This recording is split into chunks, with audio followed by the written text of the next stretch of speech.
오늘 읽은 이 본문의 말씀을 가지고 무화과의 교훈이라는 제목으로 우리 함께 말씀을 나누려고 합니다. 오늘 이 본문은 짧지만 이스라엘에 대한 말씀과 그리고 지난주에 저희가 기도에 대한 이야기를 나눴는데 그 기도에 대한 내용이 다시 한번 언급되어지면서 우리가 무엇을 위해 기도해야 되는지를 본문을 통해서 우리가 볼 수 있게 됩니다. 18절부터 한번 다시 보면 이른 아침에 성으로 들어오실 때 시장하신지라.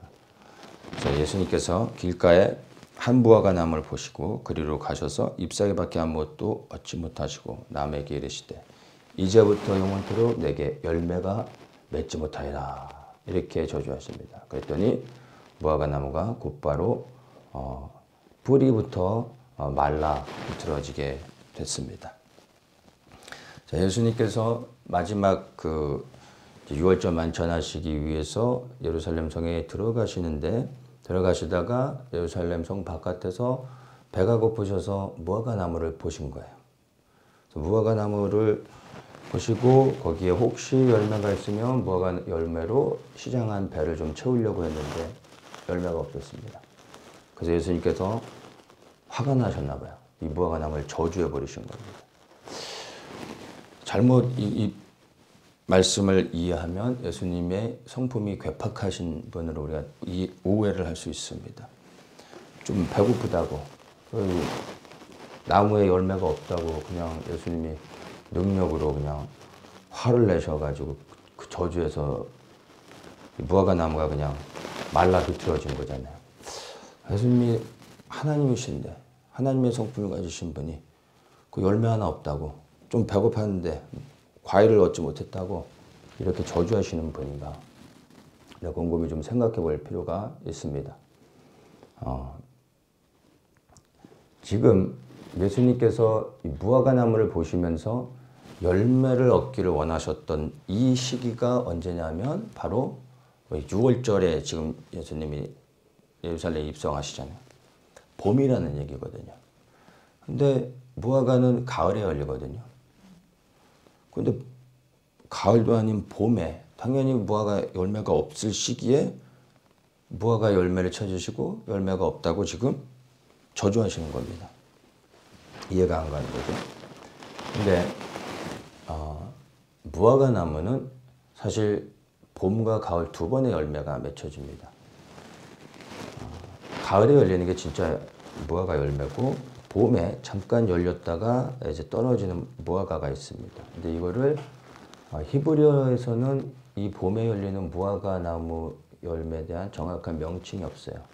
그래서 이걸 아람어로 타크시라고 하는데 일반적으로 봄에 열리는 무화과 열매를 타크시라고 흔히 얘기합니다.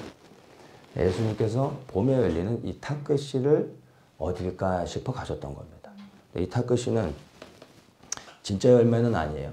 진짜 열매가 아니라서 또 가짜 열매냐 그런 의미가 아니라 무화과 아시잖아요. 무화과 굉장히 그렇게 크진 않지만 굉장히 당도가 높은 맛있는 과일입니다. 근데 그거에 비해서 봄에 열리는 이 타크시 열매는 그 무화과 열매로 비교하면 형편이 없는 모양도 무화과 자체도 크지 않은데 무화과 열매보다 3분의 1 이상 작아요. 그리고 당도도 없는 맛이 없는. 그래서 이거는 상품 가치가 없어서 팔 수도 없고 누구한테 줘도 욕먹는 겁니다. 근데 어쨌든 열리긴 열려요. 그래서 열매는 열매거든요. 이걸 타크시라고 하는 겁니다. 근데 이 타크시를 저도 안 먹는 이 타크시를 먹는 사람들이 있었어요. 지금 예수님처럼. 어떤 사람들이냐면 아주 가난한 사람들. 봄철에 먹을 게 없어서 정말 배가 고픈 사람들은 이 봄에 열리는 타크시가 그들에게 있어서는 굉장히 좋은 과일이 아니라 이게 그들에게는 음식이 되는 겁니다. 그리고 예루살렘 순례객들. 예루살렘에 1년 내내 끊임없이 순례객들이 오는데 이 봄철에 오는 순례객들에게 이 타크시는 굉장히 좋은 열매인 거예요. 음식인 거죠. 그냥 오늘처럼 뭐 이렇게 식당이 있는 것도 아니고, 뭐 편의점이 있어서 뭐 쉽게 뭘 사 먹을 수 있는 것도 아니고, 또 예루살렘 순례객들이 가난한 사람들이 많습니다. 제사를 지내러 오지만 형편이 안 돼 사 먹을 수 없는 사람들. 근데 이 봄철에 예루살렘을 방문하는 사람들에게 이 무화과의 탁그시는 좋은 음식이 되는 겁니다. 이거를 따먹어도 무화과 주인이 화를 내거나 경찰에 고소를 하거나 뭐 고발하거나 이런 일이 없습니다. 왜냐하면 이 탁그시는 상품적인 가치가 없습니다. 그래서 누가 먹어도 상관하지 않습니다. 냅둡니다. 그리고 이 탁그시가 봄에 열렸을 때 제때에 그거를 바로 따주지 않으면 이 탁그시가 무화과 나무의 수분을 다 빨아먹어요. 그래서 나중에 가을 때 진짜 열려야 될 무화과 나무의 열매가 열릴 때 과일이 작아지고 당도가 떨어지게 됩니다. 그래서 봄철에 탁그시가 열릴 때 주인이 제때에 맞춰서 이 탁그시를 다 떼줘야 돼요. 따서 버리는 겁니다. 그러니까 이거는 원래 주인이 사람을 사서 돈을 주고 일꾼들을 고용해서 다 떼어내야 되는 걸 지나가는 사람들이 알아서 다 떼주는 거잖아요. 그러니까 주인도 너무 좋은 거죠. 돈 안 들이고 일을 하는 거고. 지나가던 사람들한테는 이게 돈 안 주고 자기들이 먹을 수 있는 음식이니까 너무 좋은 거죠. 그러니까 서로가 좋은 겁니다. 그래서 예수님께서 바로 이러한 의미에서 탁그시를 얻으시려고 했던 거예요. 남의 배가 고프셔서 뭐 남의 과일을 몰래 훔쳐 먹으려고 하셨던 게 아니라 누구나 먹을 수 있는 거예요. 근데 그러면 탁그시는 이해가 됐는데 탁그시가 안 열렸다고 저주하시는 예수님의 모습은 그래도 이해가 안 가잖아요. 아니 어떻게 탁그시가 안 열렸다고 이렇게 저주를 하실 수 있을까? 근데 여기에는 중요한 의미가 있습니다. 영적인 메시지가 있는 겁니다. 봄철에 무화과 나무에 열리는 이 탁그시를 보고 가을에 이 무화과 나무가 풍성하게 열매가 맺힐 것인지 아닌지를 알 수가 있습니다. 탁그시가 적으면 무화과의 열매가 적어집니다. 탁그시가 전혀 열리지 않는 무화과가 있어요. 그 나무는 가을에 열매가 하나도 안 열립니다. 탁그시가 열리는 것을 잘 보아야 됩니다. 그걸 통해 이 나무가 가을에 결실을 맺고 많은 무화과를 맺을 것인가 아닌가 알 수가 있는 겁니다.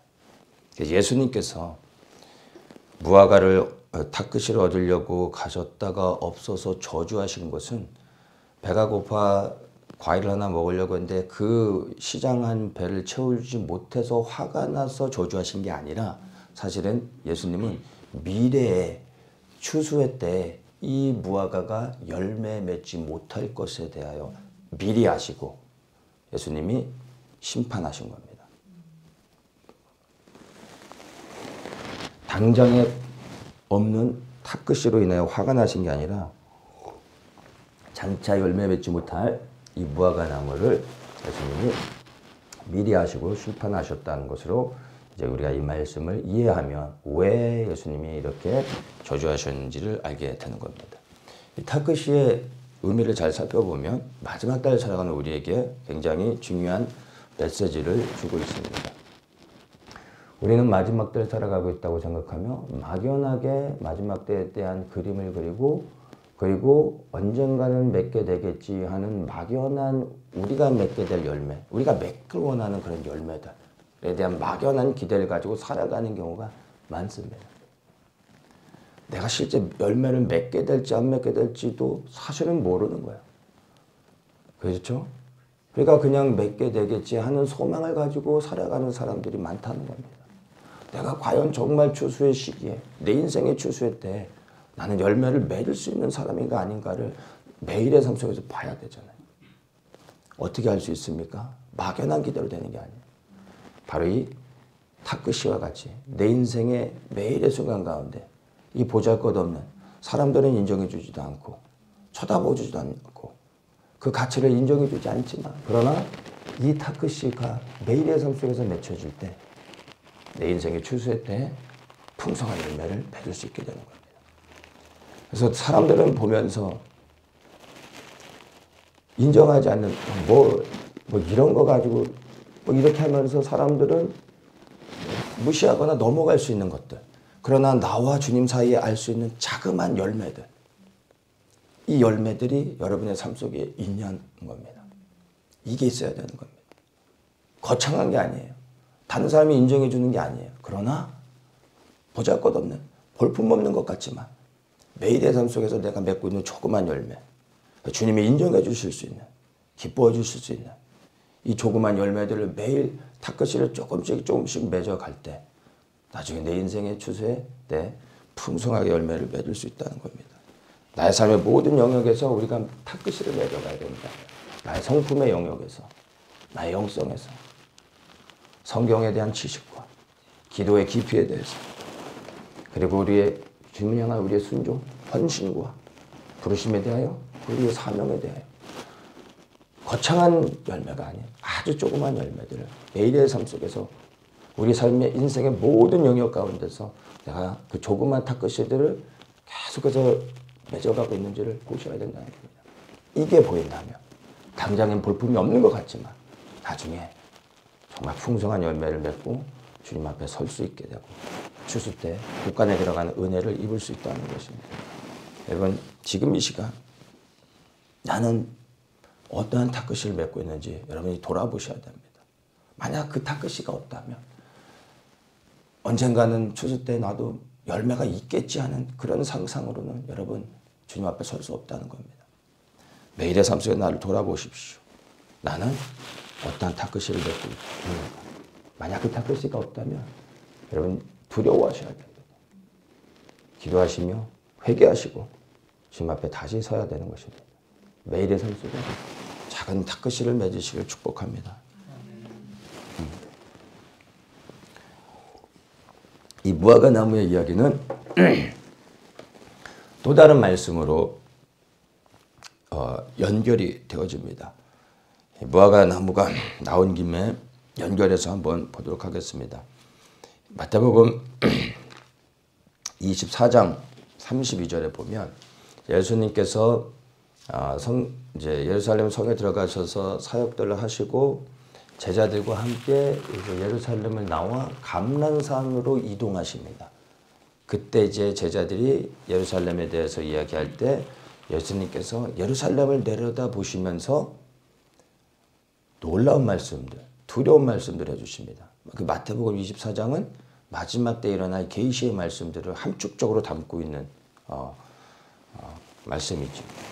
그래서 이때 예루살렘에 대한 멸망의 말씀을 제자들에게 하십니다. 그리고 예루살렘의 멸망과 함께 마지막 때에 대한 많은 징조에 대한 이야기들, 그리고 예수님의 재림에 대한 이야기를 연결해서 하십니다. 그러면서 그때 이제 예수님께서 무화과 나무의 비유를 이때 말씀해 주시는 겁니다. 앞에 있는 그런 것들은 빼고 32절에 보면은 자 무화과 나무의 비유를 배우라. 그 가지가 연하여지고 잎사귀를 내면 여름이 가까운 줄을 아나니 이와 같이 너희도 이 모든 일을 보거든 인자가 가까이 곧 문 앞에 이른 줄 알라. 내가 진실로 너희에게 말하노니 이 세대가 지나기 전에 이 일 다 이루리라. 전지는 없어지겠으나 내 말은 없어지지 아니하리라. 이렇게 말씀하십니다. 무화과 나무의 비유를 여기서 말씀해 주시는데 여기서 이 무화과 나무는 즉 이스라엘을 상징적으로 말씀하고 있는 겁니다. 자 그러면서 이 무화과 나무의 이스라엘을 비유하시면서 이야기하십니다. 가지가 연해지고 잎사귀를 내면 가지가 연해지고 잎사귀를 낸다는 게 무엇입니까? 우리가 좀 전에 봤죠?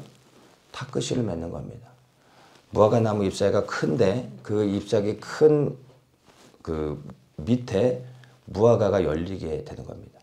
그래서 잎사귀가 커지면 그 줄기가 부드러워집니다. 그러면서 그 줄기 아래에서 열매가 열리기 시작하는 겁니다. 그래서 가지가 연해지고 잎사귀를 낸다라는 것은 탁구씨가 맺혀진다는 거예요. 그러면서 여름이 가까웠다. 탁구씨가 맺혀지면 탁구씨는 봄에 맺혀지는데 탁구씨가 맺혀지면 곧 여름이 온다는 거죠. 여름이 온다는 얘기는 무엇입니까? 무화과는 늦여름, 초가을에 열리는 열매입니다. 여름에 가까운다는 건 뭡니까? 이제 추수 때가 가까웠다라는 겁니다. 그래서 이와 같이 어디 이 모든 일을 보거든 인자가 가까이 곧 문 앞에 이른 줄 알라. 이 모든 일이 뭡니까? 탁그시가 열려지는 것을 보거든. 인자가 문 앞에 이르렀다. 예수님의 재림이 바로 가까이 왔다. 이것을 이야기하는 것입니다. 그러면서 34절에 이 세대가 지나기 전에 이 일이 다 이루어질 것이다. 이 말씀을 하고 계십니다. 이 일, 다 이루어지게 되는 이 일이 무엇입니까? 추수. 그 추수가 무화과 나무의 추수를 의미하는 게 아니라 뭡니까? 이스라엘에 대한 심판, 세상에 대한 심판, 그리고 그리스도의 재림. 이 모든 일이 다 이루어질 것이다. 이 말씀을 하시는 겁니다. 그러니까 이 무화과 나무의 비유가 곧 이스라엘을 상징한다고 말씀하셨습니다. 그러면 이 무화과 나무가 맺게 되는 탁그씨는 무엇을 의미하는지 우리가 곰곰이 생각을 해봐야 되는데, 저는 이 무화과 나무에 맺혀지는 탁그씨가 이스라엘이 현대 이스라엘 국가로서 1948년 5월 14일에 이제 독립이 되죠. 그리고 15일 날 건국을 합니다. 저는 이 사건을 무화과 나무의 탁그씨가 열려진, 그래야 잎사귀를 내는, 가지가 연해지고 잎사귀를 내는 그러한 사인이라고 생각을 합니다. 그러면 이제 현대 이스라엘 국가의 건국이 곧 이 무화과 나무의 비유를 보면은 탁그씨가 맺혀지는 겁니다. 그럼 이 탁그씨가 열려졌다라는 것은 무엇을 의미합니까? 가을에 추수가 풍성해질 것이고 추수가 반드시 있다라는 것을 의미하는 겁니다. 그래서 오늘날의 현대 이스라엘 국가의 건국, 1900년 동안 나라가 없었다가 다시 생겨난 이스라엘은 무화과에 맺혀진 탁그씨인 것입니다. 그리고 이것은 분명히 이제 여름이 지나 추수가 곧 온다라는 것을 우리에게 말해주고 있는 것입니다. 근데 이 탁그씨를 말씀드린 것처럼 저는 1945년 5월 14일 이스라엘에 건국하는 의미로 생각을 합니다. 그러면 우리가 이제 이 말씀들을 볼 때 34절에 주목하게 되죠. 그렇다면 이 세대가 지나기 전에 이 일이 다 이루리라 말씀하고 있습니다. 이 일이라 말하면 아까 얘기한 것처럼 그리스도의 재림입니다. 그러면 재림이 언제 이루어지냐? 이 세대가 지나기 전이라는 겁니다. 이 세대가 누구인지를 알면 그리스도의 재림의 때가 얼마나 가까이 왔는지를 우리가 대략적으로 유추해 볼 수가 있는 겁니다. 그래서 저는 이 세대는 여기서 34절에서 말하는 이 세대라 함은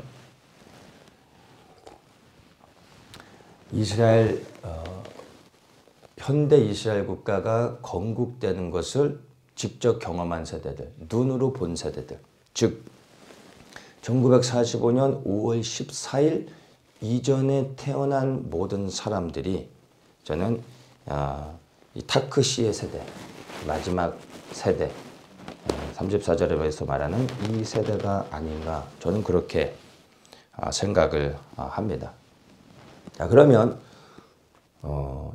1945년 5월부터 해서 지금 2021년 이제 12월인데 대략적으로 우리가 이것을 시간적으로 연도를 계산해 보면 76년이 대략 되는 겁니다. 그러면 그 이전에 그 이스라엘이 건국되기 이전에 태어났던 사람들 가운데 가장 나이가 어린 사람들이 76세라는 얘기입니다. 1945년에 태어난 사람들. 그렇죠? 근데 최소한 이 1945년에 태어났던 사람들이 살아가고 있는 때에 그리스도의 재림이 이루어질 수 있다. 이렇게 생각을 한번 해볼 수 있게 되는 겁니다. 중요한 건 우리가 그때가 언제인지를 정확히는 알 수 없습니다. 예수님도 아버지만 아신다고 말씀하셨는데 감히 예수님도 그렇게 말씀하신 걸 우리가 자꾸 알려고 할 필요는 없어요. 대략적으로 우리가 유추하고 그때가 언제인지를 대략적으로 알고 우리가 때를 정확히 이해하는 게 중요한 게 아니라 그때가 가까이 오고 있다는 걸 안다면 우리가 어떻게 준비되어져야 되는지 이것에 더 초점을 맞춰야 될 것입니다. 그래서 중요한 건 정말 주님의 재림이 문 앞에 이르렀다라는 것을 우리 너무나 분명하게 알 수가 있습니다. 때를 하려고 하기보다 이때에 준비되는 게 더 중요하다는 겁니다. 주님께서 이제 이 세대가 지나기 전에 다 이루리라 하셨습니다. 그러면 이 마지막 세대가 지나가기 전에 건국 세대가 다 죽기 전에 주님의 재림이 이루어질 것이다. 이렇게 믿고 생각을 하고 있습니다. 그러면 그 전에 이제 이스라엘의 진짜 추수, 타크 시간이 가을에 추수 때 맺게 될 진짜 추수가 뭡니까? 온 이스라엘의 구원, 남은 온 이스라엘의 구원하는 역사. 그것이 이제 추수 때 가을에 있게 될 이스라엘의 추수가 되는 겁니다. 진짜 이제 열매를 맺게 되는 것이죠. 그래서 현대 이스라엘 국가의 건국은 굉장한 영적인 의미가 있습니다. 왕국이 세워지기 위해서는 세 가지가 반드시 있어야 됩니다. 왕이 있어야 되죠. 왕을 섬기는 백성이 있어야 됩니다. 백성만 있으면 됩니까? 그 백성이 왕이 다스리는 영토가 있어야 되는 겁니다. 그래서 이 세 가지가 조건이 다 맞을 때 비로소 한 왕국이 세워질 수 있습니다. 왕은 계십니다. 현대국가 이스라엘을 하나님이 다시 세우셨습니다. 영토를 이스라엘에게 주셨습니다. 땅이 생겼어요. 그리고 그 땅에 하나님의 백성들을 돌려보내고 있습니다. 하나님의 백성들이 돌아오고 있습니다. 영토와 백성이 준비되고 있습니다. 놀라운 사실이죠.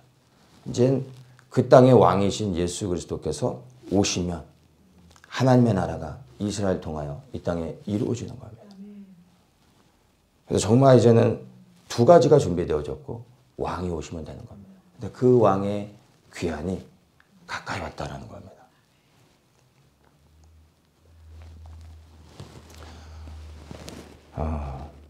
이 주님의 재림이 가까이 왔다는 이 사실이 저는 여러분들에게 지식이 아닌 지혜가 되기를 축복합니다. 지식과 지혜의 차이를 아십니까, 여러분? 지식은 그냥 아는 겁니다. 어떤 정보에 대해서, 어떤 것에 대해서 그냥 내가 아는 것을 지식이라고 말합니다. 지식 자체는 아무런 능력이 없습니다. 근데 지혜는 이 지식을 나의 유익함을 위해 잘 활용해서 뭔가 결실을 맺는 겁니다. 이게 지혜입니다. 많은 사람들은 지식을 갖고 있습니다. 그러나 그 지식을 가지고 나에게 지혜가 돼서 유익하게 하게 만드는 사람들은 많지 않다는 것입니다.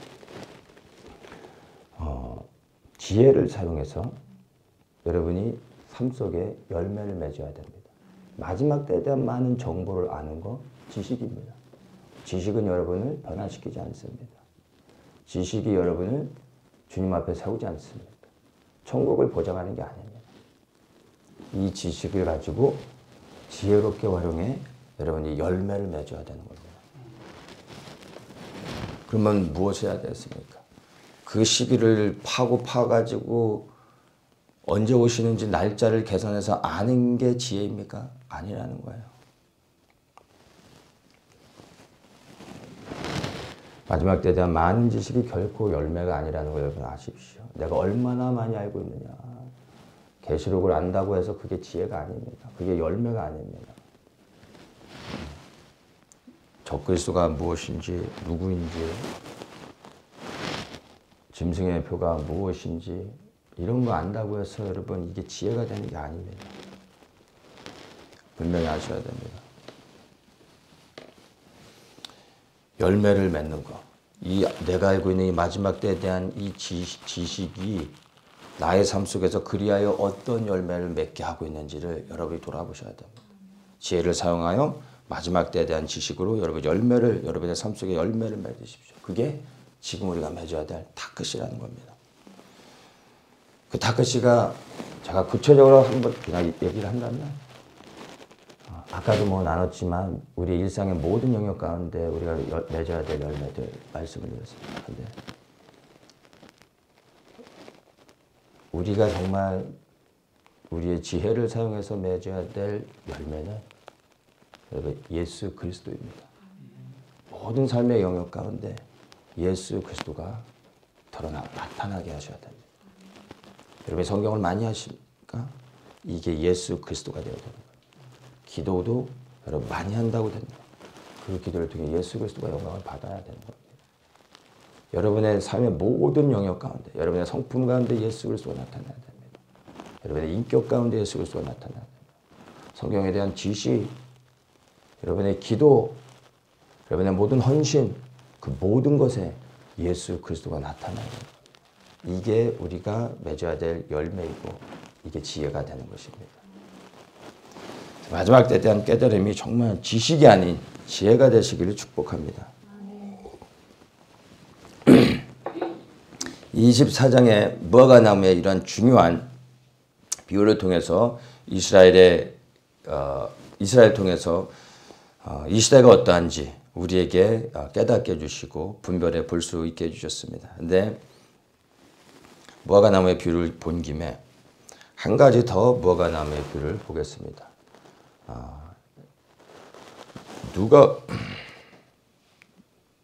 누가복음 13장 6절에서 9절입니다. 누가복음 13장에 나온 무화과의 비유가 이제 제가 나누는 무화과에 관련된 마지막 비유입니다. 무화과가 나온 김에 무화과에 관련된 모든 비유를 다 보는 겁니다. 더 이상의 무화과 비유는 없습니다. 이 무화과 나무의 또 다른 비유, 누가복음 13장 6절에 보면 이렇게 말합니다. 한 사람이 포도원에 무화과를 심은 것이 있더니 와서 그 열매를 구하였으나 얻지 못한지라 가언지기에 이르되 내가 3년을 와서 이 무화과 나무에 실과를 구하되 얻지 못하니 찍어버리라. 어찌 땅만 버리느냐. 대답하여 가로되 주인이여 금년에도 그대로 둬서 내가 두릅하고 거름을 줄이니 이후에 만일 실과가 열면 이언이와 그렇지 않으면 찍어버려서 하였다 하시니라. 무화과 나무의 또 다른 비유를 말씀해 주고 계십니다. 자, 이 말씀을 통해서 우리가 먼저 알아야 될 것은 무화과를 심었습니다. 3년이 지났는데도 열매가 없어요. 과실을 심었는데 과일나무를 심었는데 열매를 안 맺게 되면 어떻게 됩니까? 그러면은 버려버려야 되는 것이잖아요. 제가 알기로 정확하지는 않은데 제가 알기로 무화과는 심어서 바로 그 다음에 열매 맺는 게 아니라 제가 알기로는 처음에 무화과 나무를 심을 때 3년을 기다려야 이제 무화과가 열매가 맺혀지고 그 다음 해부터는 매년 열리는 걸로 알고 있습니다. 어쨌든 무화과를 심었는데 3년간 열매가 없습니다. 주인이 그것을 보고 이제 땅만 버리는 거 아니야. 야, 베어버려라 얘기한 겁니다. 그랬더니 과원지기가 한 번만 더 기회 주십시오. 1년만 기회를 주십시오. 내가 열심히 걸음을 주고 잘 가꿔서 내년에 열매를 맺게 하겠습니다. 만약 내년에도 열매 맺지 못하면 그러면 그때 베어버리십시오. 이야기합니다. 자, 여기서 우리가 이것을 기억해야 됩니다. 나무를 심으면 과일나무를 심으면 반드시 주인이 와 열매를 요구한다는 겁니다. 우리가 이 땅 가운데 살아가지만 반드시 때가 되면 주님이 우리에게 오셔서 열매를 요구하신다는 겁니다. 우리가 원하는 대로 마음대로 살다가 가는 게 아니라 반드시 우리에게 열매를 요구하십니다. 주님 앞에 설 때 이 열매를 가지고 서야 되는 것입니다. 그래서 우리가 열매를 준비해야 되는 것입니다.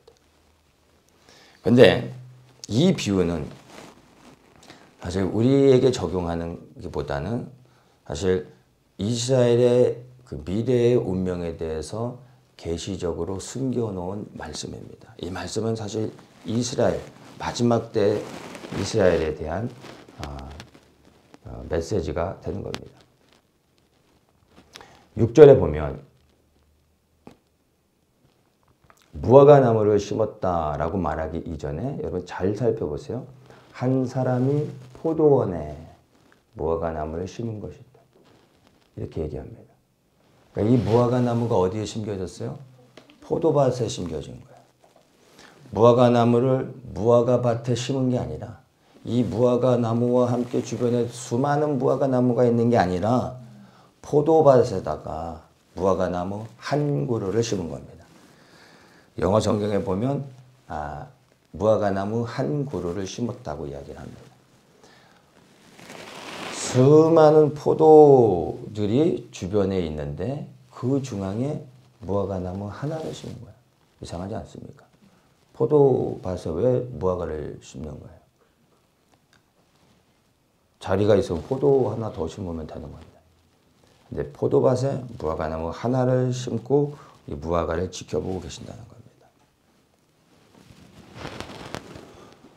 포도는 마지막 때 심판을 의미합니다.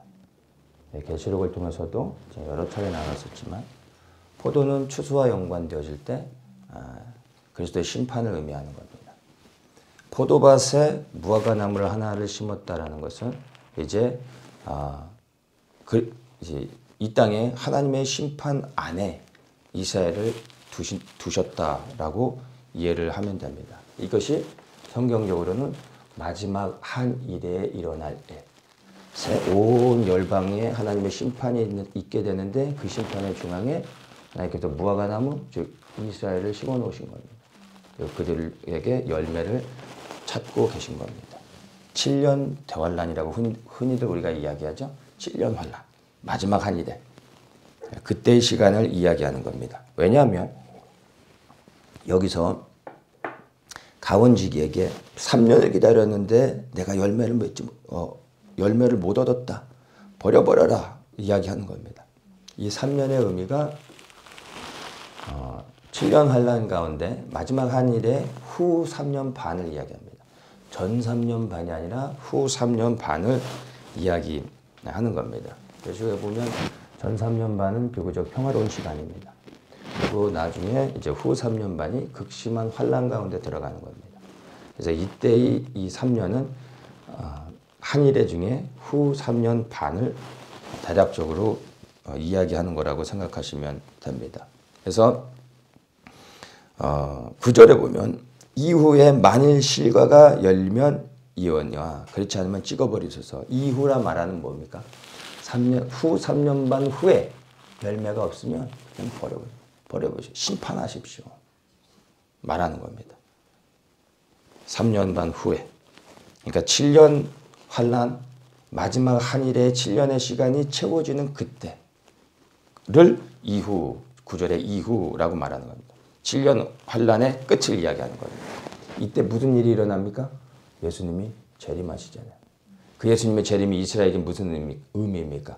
그들의 메시아인 왕이 오시는 겁니다. 그때 메시아를 눈으로 보는 모든 자들이 구원을 얻게 되며 그 메시아를 자신의 왕으로 영접하게 됩니다.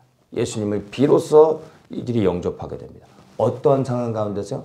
극심한 환란 가운데서. 이게 예레미야 30장 7절에서 말하는 야곱의 환란을 이야기하는 겁니다.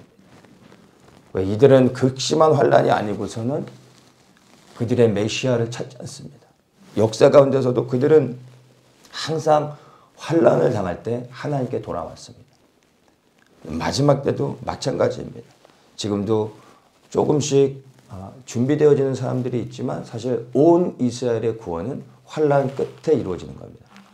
후 3년 반의 극심한 환란을 유대인들이 통과하며 그때 살아남은 모든 자들이 모든 소망을 이제 오직 하늘을 바라보며 그들의 메시아를 소망할 때 그 메시아가 봤더니 예수 그리스도가 되는 거예요. 그분을 이제 영접하며 온 이스라엘이 구원을 얻게 되는 일이 있게 되는 겁니다.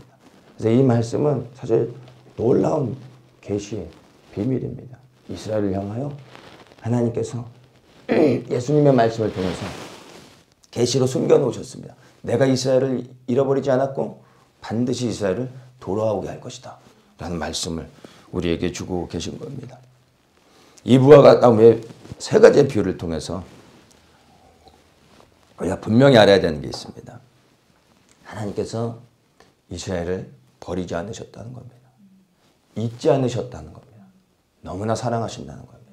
성경 곳곳에 숨겨진 놀라운 이스라엘에 대한 회복의 메시지들, 구원의 메시지가 담겨져 있습니다. 오늘 우리가 그 중에 한 가지를 보는 겁니다. 예수님을 통하여 이 계시가 풀어지는 겁니다. 우리가 이스라엘의 구원과 회복을 위해 기도해야 되는 이유입니다. 하나님도 잃어버리지 않으시고 하나님도 여전히 사랑하시는 이스라엘이기에 하나님이 사랑하는 이스라엘을 우리가 함께 사랑하는 겁니다. 그래야 이 이스라엘이 하나님께 돌아올 때 하나님이 얼마나 기뻐하시겠습니까? 그 하나님의 기쁨이 우리에게 가장 큰 기쁨이 되지 않겠습니까? 그래서 우리가 이스라엘 위해 기도할 수 있는 겁니다. 아니, 기도해야 되는 것입니다. 본문으로 돌아와서 20절 말씀을 다시 보겠습니다. 제자들이 이제 예수님이 저주하신 이 무화과 나무를 보면서 깜짝 놀라서 이렇게 말하죠. 무화과 나무가 어찌하여 곧 말랐나이까? 어찌하여 말랐나? 이거를 보면 잘못하면 무화과 나무가 왜 말랐습니까? 이렇게 묻는 것처럼 보입니다. 그러면 원인을 찾게 되잖아요. 그렇죠? 근데 이 말의 원래 의미는 어찌하여 말랐습니까는 왜 말랐습니까라는 의미가 아니라 영어 성경을 보면은 어떻게 말랐습니까? 이렇게 묻고 있는 겁니다. 무화과 나무가 어떻게 말라버리는 겁니까? 하며 깜짝 놀라는 겁니다. 그러니까 무엇을 묻는 거예요? 원인을 묻고 있는 게 아니라 어떻게, 어떠한 방법에 의해 이게 한순간에 말라버리게 된 겁니까? 이것을 놀라며 예수님께 그것을 묻고 있는 겁니다. 그래서 예수님께서 대답해 주십니다. 어떻게 말랐습니까? 어떻게 하셔서 이렇게 말라버리게 하셨습니까? 물을 때 예수님이 22절에 뭐라고 얘기해요? 너희가 기도할 때 무엇이든지 믿고 구하는 것은 다 받으리라. 어떻게 말랐습니까? 믿음으로 구하는 것은 이렇게 너희들이 믿음으로 구할 때 이렇게 되어줄 수 있는 거다 하면서 이 산도 받아들여라 해도 그렇게 되어진다 라고 이제 말씀을 하고 계시는 겁니다. 자, 우리는 이 22절의 말씀을 너무 좋아하잖아요. 기도할 때 무엇이든지 믿고 구하는 건 다 받으리라. 이 말씀 모르는 사람 없잖아요. 너무 좋아하죠. 그리고 우리 예수님한테 따지잖아요. 믿음으로 구하면 준다며요. 그리고 근데 왜 거짓말해요? 하고 예수님한테 우리 따지잖아요. 근데 여러분 여기에서 이 22절에 이 무엇이든지 믿고 구하는 것은 다 받는다는 이 예수님의 말씀은 이 22절만 띄어서 보면 되는 게 아니라 우리가 보고 있는 18절부터 해서 22절까지 아니 더 크게는 12절부터 해서 22절까지 전체 문맥 안에서 하고 계시는 말씀의 의미를 이해를 해야 되는 겁니다. 그냥 내가 원하는 거 하나만 띄어다가 그냥 그거 갖고 예수님한테 들이대면서 내 기도했으니까 응답해 달라고 하면은 안 되는 겁니다. 이 말의 의미를요 결론적으로 이야기하면 주님의 뜻 안에서 기도하는 것이 기도의 응답이 된다는 겁니다. 내가 원하는 것을 구할 때 들어주시겠다는 것이 아니라 주님의 뜻 안에서 기도하는 모든 것들이 다 이루어질 것이다라는 것을 의미하는 겁니다. 결론부터 먼저 얘기를 한다면 주님께서 열매 없는 무화과 나무를 저주하셨다는 것을 문맥을 통해서 보았습니다. 예수님이 기분이 나빠서 감정에 그냥 격양이 돼서 그렇게 하신 게 아니라 열매를 맺어야 되는 나무가 열매가 없어서 저주하셨습니다. 예수님의 이 저주는 합당한 겁니다. 하나님의 뜻을 이루는 기도입니다. 왜요? 열매를 맺지 못하니까. 열매를 맺지 못하면 심판을 받는 겁니다. 이게 하나님의 뜻이에요. 아십니까? 열매를 맺어야 되는 나무가 열매를 맺지 못하면 하나님의 심판을 받아야 되는 겁니다. 그 심판이 임하도록 이렇게 저주해야 되는 거예요. 기도해야 되는 겁니다. 이것을 우리에게 보여주고 있는 겁니다. 이걸 잘 이해하셔야 됩니다. 열매가 없으면 여러분 심판받습니다. 그 심판은 하나님의 뜻이라는 거예요. 우리를 구원해 주셨는데, 그리고 예수 그리스도를 믿는 모든 자들에게 성령을 허락해 주셨는데, 이 땅에서 우리가 그리스도의 열매를 맺지 못하면 심판받는 거예요. 그게 하나님의 뜻이에요.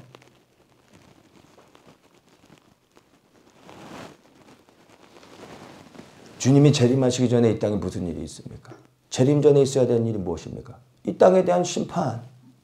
성경이 너무나 분명하게 말하고 있잖아요. 재림하시기 전에 반드시 땅에 대한 심판이 있어야 되는 겁니다. 그 심판이 뭐예요? 열매에 대한 심판이에요. 열매 없으면 심판하셔야 돼요. 그리스도의 열매를 맺지 못한 모든 자들은 하나님의 심판을 받아 불못에 던져지는 거예요. 이렇게 되어지게 기도해야 된다는 거예요. 우리에게 요구하고 계시는 겁니다. 무엇을요? 심판이 임하게 해달라고 기도하라는 겁니다. 왜냐하면 심판이 있어야 예수님이 심판 후에 재림하시는 거예요. 이 재림을 위해 반드시 심판이 먼저 선행되어야 한다는 겁니다. 그래서 마태복음 9장에서도 우리가 전에 봤지만 주님께서 이렇게 기도하라 라고 말씀하시면서 추수의 일꾼들을 보내달라고 너희 좀 기도해라 라고 말씀하시잖아요. 그 추수의 일꾼들이 누굽니까? 천사들이에요. 이 천사들이 어떤 천사들이에요? 이 땅에 심판하는 천사들이에요. 그 천사들을 보내달라고 기도하라는 겁니다. 왜냐하면 심판을 통해 하나님의 공의가 이 땅에 실행되는 겁니다. 그런데 이것을 여러분 잘 이해하셔야 돼요. 세상에 대한 하나님의 심판, 이것은요, 믿는 그리스도인들에게는 구원이 되는 겁니다.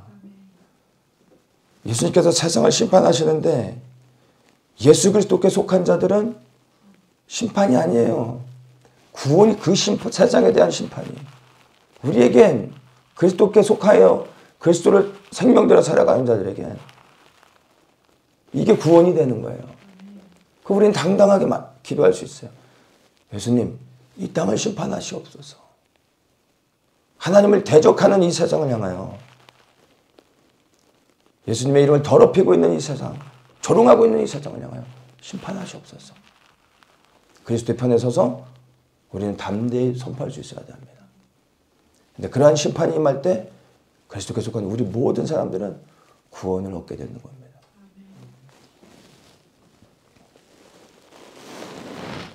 무엇이든지 믿고 구하는 것은 다 받으리라는 이 말의 의미를 이제 이 문맥을 통해 우리 분명히 잘 이해해야 됩니다. 이것은 나의 뜻을 구할 때 다 이루어 주시겠다는 게 아니라, 무조건 믿고 기도하면 다 이루어 주겠다는 게 아니라, 주님의 뜻이 무엇인지 분별하고 그 뜻이 이루어지길 위하여 담대히 선포하라는 것입니다. 나의 소원이 아닌 아버지의 뜻이 이루어질 수 있도록 기도하라는 것입니다.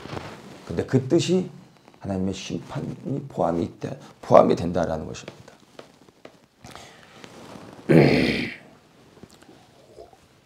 이 말씀은 마지막에 이제 22절 이렇게 끝나죠. 너희가 기도할 때 무엇이든지 믿고 구하는 것은 다 받으리라. 다 받으리라. 이렇게 이제 말씀하셨는데, 이 말씀은 지난주에 우리가 보았던 성전에 대한 말씀하고 연결이 됩니다. 13절에 보면 내 집은 기도하는 집이다 이렇게 말씀하십니다. 그런데 너희는 강도의 구려를 만들었다. 이 말씀과 연결이 되어지는 겁니다. 지난주 우리가 말씀을 봤죠. 하나님의 집, 예루살렘의 성전은 뭐하는 곳입니까? 기도하는 곳입니다. 분명히 기도하는 곳이라 말씀하십니다. 그런데 유대인들이 이 기도하는 집을 무엇으로 만들었어요? 장사하는 소굴, 강도의 소굴을 만들어서 예수님이 분노하셨던 것입니다. 그럼 예루살렘 성전이 뭐가 됐습니까? 우리가 읽은 이 본문의 말씀 무화과의 이 메시지를 보면 타크시 없는 무화과 나무가 돼버린 거예요. 타크시가 없잖아 이들의 삶 속에서. 이 타크시가 없는 타크시를 맺지 못하는 무화과 나무가 어떻게 돼요? 예수님 앞에서 저주를 받아 말라버립니다. 기도의 집이 되지 못하니까 어떻게 되는 겁니까? 이스라엘의 미래를 예수님이 이 무화과 나무의 말씀을 통해 계시해 준 겁니다. 장차 예루살렘의 멸망, AD 70년에 멸망하게 된 이스라엘을 이 말씀 안에서 우리가 발견할 수 있게 되는 겁니다. 타크시를 맺어야 될 민족이 타크시를 맺지 못하니까 심판을 당하는 겁니다. 여러분, 기도의 집이 기도하지 않으면, 기도의 집이 기도의 열매를 맺지 못하면 심판을 받는 겁니다. 이 기도의 집이 무엇입니까? 이 집, 저 집이 아니라 하나님의 성전이 기도의 집이잖아요. 성경에서 하나님의 성전이 누굽니까? 우리 한 사람 한 사람이 하나님의 거룩한 성전이란 말하고 있지 않습니까? 우리 한 사람 한 사람이 기도의 집이 되어야 되는 거예요. 무엇을 기도하십니까? 기도의 열매를 맺고 계십니까? 우리가 해야 될 기도, 하나님의 성전이 되어져서 하나님의 기도의 집으로 우리가 무엇을 기도해야 되겠어요? 하나님의 집에서 무엇을 기도합니까? 내 밥그릇을 구하는 게 그게 하나님의 집에서 해야 될 기도입니까? 그런 기도의 열매를 맺고 계시냐고요. 이게 없으면 타크시가 없는 거예요. 그래서 하나님 앞에 심판받게 되는 겁니다. 기도의 열매를 맺으셔야 됩니다. 우리 각 사람이 하나님의 성전인데 이 성전들이 함께 모이면 무엇이 됩니까? 신약시대 교회가 되어지는 거예요. 각 사람이 성전이고 기도의 집인데 기도의 집들이 모인 게 교회잖아요. 그러면 교회가 모여서 뭘 해요? 더욱더 기도해야 하는 것이죠. 그렇지 않습니까? 교회가 뭐 하는 것이에요? 기도하는 사람들이 모였으면 더욱더 뜨겁게 무엇을 위해 기도합니까? 하나님의 뜻을 위하여. 하나님 나라와 그 의를 위하여 기도하는 게 교회의 본분인 겁니다. 오늘날 교회가 어떻냐고요? 뭘 위해 기도하냐고요?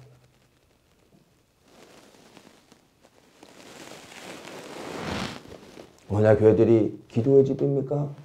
강도의 소굴입니까? 다른 교회는 판단할 필요 없어요. 우리 더처치는 기도의 집인지 강도의 소굴인지 우리 스스로가 봐야 됩니다. 만약 우리 더처치가 강도의 소굴이라면 우리 각 사람이 하나님 앞에 심판에 섰을 때 두려운 일을 당하게 될 겁니다. 다른 건 실패해도 이 교회가 뭐요? 우리가 기도하는 것을 파수하며 지켜내야 되는 겁니다. 하나님의 나라와 그 의를 위하여 기도해야 되는 것입니다. 우리가 함께 모여서 주의 재림을 소망하며 그리고 이 땅에 임할 주의 길을 예비하며 우리가 함께 하나님의 뜻을 위해 기도한다면 그것이 주의 길을 예비하는 놀라운 사역도 되어지지만 또한 우리 개개인의 구원을 이루어가는 가장 복된 길이 된다는 것 또한 여러분이 아셔야 되는 겁니다. 우리의 구원과 주의 길을 예비하는 게 다른 게 아니에요. 그리스도의 편에 서서 그리스도의 뜻 안에서 그분의 뜻이 이루어질 수 있도록 그의 길을 예비하는 것이 곧 우리의 개개인의 구원을 준비해 가는 것입니다. 신부의 영성 다른 게 아니에요. 신부의 영성과 군사의 영성 늘 얘기하지 않습니까? 다른 게 아닙니다. 주의 길을 예비하는 생명 걸고 나아가는 그 군사의 부르심이 안에 거룩한 신부들이 준비되는 겁니다. 그렇게 준비되어지는 더처치의 모든 성도님들 되시길 축복합니다. 주님 그렇습니다. 오늘 말씀을 통해서 우리가 다시 한번 어떻게 우리의 삶을 주님께 드리고 준비되어야 되든지 다시 한번 생각합니다. 주님, 우리 한 사람 한 사람이 주님 앞에 기도하는 자로 새롭게 세워지게 하시고 마땅히 우리에게 무엇을 기도해야 될지 우리 입술 가운데 기도의 제목들을 더하여 주시옵소서. 예수님의 이름으로 기도합니다. 아멘.